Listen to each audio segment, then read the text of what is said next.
আসসালামু আলাইকুম বন্ধুরা, কেমন আছেন সবাই? আশা করি সবাই ভালো আছেন। আলহামদুলিল্লাহ, আমিও ভালো আছি। তো এই যে আজকে রবিবার, একটু লেট করে ঘুম থেকে উঠেছি। উঠেছিলাম কিন্তু বিছানায় ছিলাম, একটু করছিলাম, যেহেতু মেয়েরও স্কুল বন্ধ, আমারও অফিস বন্ধ। তো সেই জন্য একটু আলিশ করেছিলাম। আলিশ করে একটু লেট করে উঠেছিলাম। ওঠার পর হাসব্যান্ডের জন্য লোক দাঁড়িয়ে আছে রাস্তায়। তো হাসব্যান্ড বলছে আমি জলদি বেরোবো। তো একটা কাজ আছে, তো সেই কাজটাতে যাবে। আর আমি এদিকে জলদি রুটি করে নিচ্ছি। এই যে ৪ টা রুটি বানিয়েছি, হাসব্যান্ড ২ টা খাবে, আমি আর আমার মেয়ে একটা করে খাবো। আমার মেয়ে আসলে রুটি খেতে চায় না, তো আজকে আমি দেবো। দেখি কি করে। একটু খাওয়া তো লাগবেই। যেহেতু রুটিও আমার খেতে লাগে, তো সেই জন্য এই যে ২ টা রুটি আগে ভেজে হাসব্যান্ডকে খেতে দিলাম। হাসব্যান্ডকে খেতে দিয়েছি। এই যে দেখো ডালটা আমি তো বানাই নাই। সেই যে রাতে যে ডালটা আনিয়েছিলাম হোটেল থেকে, তো সেই ডাল ছিল, আমি ফ্রিজে রেখে দিয়েছিলাম। আর এই যে মিষ্টি দই দিয়ে ওকে খেতে দিয়েছি। আর এই যে এদিকে মেয়েকে একটু পড়তে দিয়েছি যে তুমি একটু পড়ো।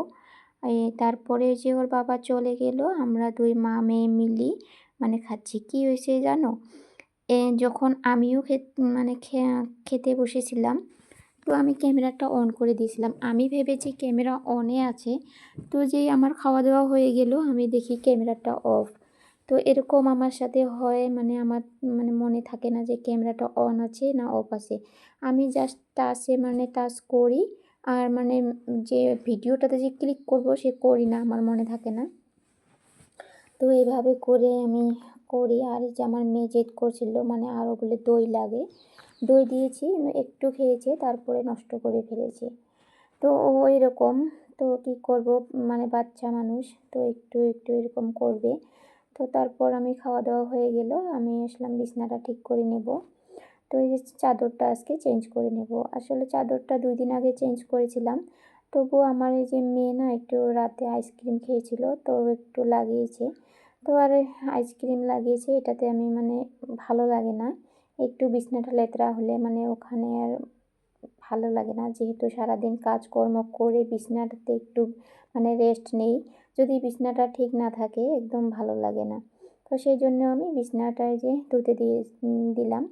আজকে না অনেকটাই কাজ আছে জানো, আজকে রবিবার। রবিবারে যে আমার কত কাজ থাকে আমি বলে বোঝাতে পারবো না তোমাদেরকে। তো যাই হোক, এই যে মেয়ে আবার এই যে বেলটা নেবে বলে জেদ করছে, আমি তো দিলাম না।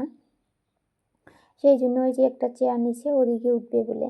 তো এই যে উঠে সব জিনিস টিনিস একটু ননভন করে দিবে। এই যে তার জন্য আমি একে কোলে নিয়েছি যে মা তুমি এখানে বসো, আমি কাজ করি, অনেকটাই বেলা হয়েছে। আসলে লেট করে যদি ঘুম থেকে উঠি কাজগুলো করতে একটু অসুবিধা হয়, কোনটা করব না করব সেই জন্য। আর আজকে যেহেতু মেয়ের ডান্স ক্লাসও নেই, ওটাও বন্ধ। তো সেই জন্য একটা সুবিধা যে লাহে কাজগুলো করব। তো এই যে মেয়েকে একটা কালারের বই দিয়ে ওকে বসিয়ে দিচ্ছি যে তুমি কালার করো। ও কালার করছে, আর আমি এদিকে শোকেসের উপরটা যে দেখো কী রকম হয়েছে। তো এই যে মেয়ের কালারের বই সই এগুলো রাখি, তো সেই জন্য একটু হয়, দেখতে খারাপ লাগে। তো আজকে ভাবছি এটাও ঠিকঠাক করে নিই।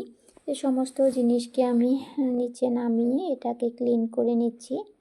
এটাকে ধুলো বালি যে কীভাবে আসে ঘরের ভিতরে, তো আমি ভাবতে পারি না। এতটাই ধুলো, আমার ফ্যানটা দেখলে তো তোমরা কি বলবে। তো যাক, ফ্যানটা ক্লিন করব যেদিন, সেদিনকে তোমাদেরকে দেখাবো। এতটাই নোংরা হয়েছে কি বলবো। আর এই যে এদিকে একটা কাপড় পাড়িয়ে নিচ্ছি, যদি ধুলাবালি থাকে তো এটার উপরও থাকবে, আমি এটাকে ক্লিন করে নিলে একদম ভালো হয়ে যায়। তো সেই জন্য একটা আমি কাপড় এভাবে পাড়ি দিই, দিয়ে এই যে জিনিসগুলো এক এক করে ওখানে রেখে দেব। ঘরে একদম ফুটা নেই, কিছু নেই, তবুও যে ধুলাবালি কীভাবে আসে তো জানি না। এই শোকেসের ভিতরে যে জিনিসপত্রগুলো থাকে সেখানেও অনেকটা ধুলো। আমি ভাবি যায় কীভাবে ধুলোগুলো। তো যাক, আমার এমন না, সবারই এমন হয়। তো সেটাকে আমাকে করতে হয়, কী আর করব। তো এই যে শোকেসের উপরটা আমি ক্লিন করে নেওয়ার পর এই যে এগুলো একটু মোছামুছি করে নেব। আজকে অনেকটা কাপড় ধোয়া আছে, মানে কতগুলো কাপড় তো মেশিনে দিয়ে দিলাম, তোমরা দেখছোই।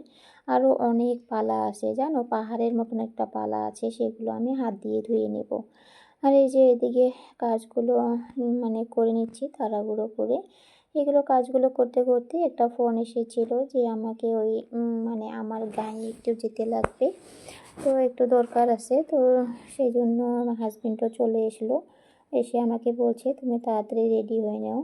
আমি বলছি যে একটু ফোন তো করে দিতে পারতে, তো আমি রেডি হতাম। তো বলে কিছু করার নেই, তো ওখান থেকে এসে যেগুলো কাজ থাকে করবা।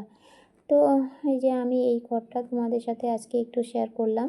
এই ঘরটাতে তেমন একটা আসা হয় না, তোমরা জানোই একটা রুমে আমি দেখাই মানে। তো এটাতে না আমি থাকি না যেহেতু, আর এটা রুমত আসাও হয় না। এটা রুম ভাবছি আমি একটু মানে ডেকোরেট করব, তো করাও হয়নি, এভাবে রাখছি। যেহেতু এটা রুমে আমি থাকি না, সেজন্য এটাতে আসা হয় না, জাস্ট একটু এসে জিনিসপত্রগুলো সাফা করে একটু আমি ঘর মানে বন্ধ করে রাখি। আর এই যে সোফাতে না আমার সোফাগুলো নষ্ট হওয়ার মতো, দেখো কত ঘুণ বেরিয়েছে, তাই না? এ কী যে করব, মানে সোফাটা চেঞ্জ করতে হবে আমাদেরকে। তো যাই হোক এখন আর করব না, মানে পরে করব। তো এই যে ৩টাকে আমি এখানে রেখে চলে গেলাম। একটি যে বড়টা আমার ভাসুরের মেয়ে, ছোটোটা মানে দেওরের মেয়ে, এগুলোকে আমি বলছি তোমরা একটু ঘরে থাকো, আমি এখন ওই যে আসছি। ওই যে ফোনটা এসেছিলো সেই জন্য আমাকে যেতে লাগলো। তো এই যে ওদিকে গিয়েছিলাম, মানে দেরি করি নাই, ওখানে জাস্ট গিয়েছি আর অমনি চলে এসেছি। একটা কাজ ছিল করে চলে এসেছি। এই যে মেয়ের জুতো এগুলো ধুয়ে দিচ্ছি, ধুয়ে টুয়ে তারপরে যে কাপড়ের মানে পাহাড়টা যে দেখেছো সেগুলো ধুয়ে নিচ্ছি। কত কাপড় থাকে, আমি যে আজকে কিভাবে শুকাবো, আর আমার না তারটাও ছিঁড়ে গেছে কাপড় যেখানে আমি শুকাই। তো অনেকটাই কাপড় আছে, তো দেখি কতগুলো যেগুলো শুকাবে ওগুলো উঠিয়ে নিয়ে আবার দিতে লাগবে। তো তারপর আমি চলে এসেছিলাম রান্নাঘরে। যে রাতে দেখেছো হাঁসের মাংসটা এনেছিলাম, তো সেটা ফ্রিজে রেখেছিলাম, সেটা মানে বের করে নিলাম। ডাল বানাবো, ভেন্ডি ভাজবো আর হাঁসের মাংসটা রান্না করব। হাজবেন্ড বলছে হাঁসের মাংস খাবে না, তো সেই জন্য আর তার জন্য ভেন্ডি ভাজিটা করে নিলাম। আর বাড়িতে ফোন করেছিলাম, মাকে বলেছি, মা, ভাইয়ের বউ মানে তাদেরকে বলেছি তোমরা চলে এসো আজকে। অনেক দিন ধরে ওরাও আসছে না, মানে মেয়ের ক্লাস থাকে, 2 টাইম ক্লাস থাকে, মানে সেই জন্য ওরা আসতে পারে না। এমনি তো আমি বাড়িতে থাকি না, তার উপর আগে তো রবিবারটা ছিলাম, তো এখন তো রবিবার ওই যে মেয়ের ক্লাসে নিয়ে যেতে হয়, তো সেই জন্য আমি বাড়িতে থাকার সময় পাই না, আর ওরাও আমার বাড়িতে আসার মানে টাইমে হয় না। তো আজকে যেহেতু মেয়ের ক্লাস নাই, তো ওদেরকে আমি ডাকছি, তো একটু আসো, বেরিয়ে যাও। তো সেই জন্য আমি ভাবছি রাতে আর ঝামেলা করব না, এমনিতে অনেকটা লেট হয়ে গেছে। তো সেই জন্য আমি দুপুরে সব কিছু রান্নাবান্না করে রাখবো, ওরা আসলে খালি রাতে ভাতটা বানাবো। তো এই যে আমার ডাল হয়ে গেল, ভেন্ডি ভাজি হয়ে গেল, ওদিকে ভাত বসিয়ে দিচ্ছি। আর এই যে এদিকে দেখো হাঁসের মাংসটা রান্না করে নিচ্ছি। তো আপুরা তোমরা যদি কেউ নতুন আমার চ্যানেলে এসে থাকো, তো প্লিজ আমার চ্যানেলটাকে সাবস্ক্রাইব করে দিয়ে আমার বন্ধু হয়ে পাশে থাকো। আর যদি আগে থেকে আমার পাশে আছো, তো প্লিজ একটা লাইক করে ছোট্ট করে কমেন্ট করে দিও। তো এই যে আমার হাঁসের মাংসটা প্রায় রান্না কমপ্লিট।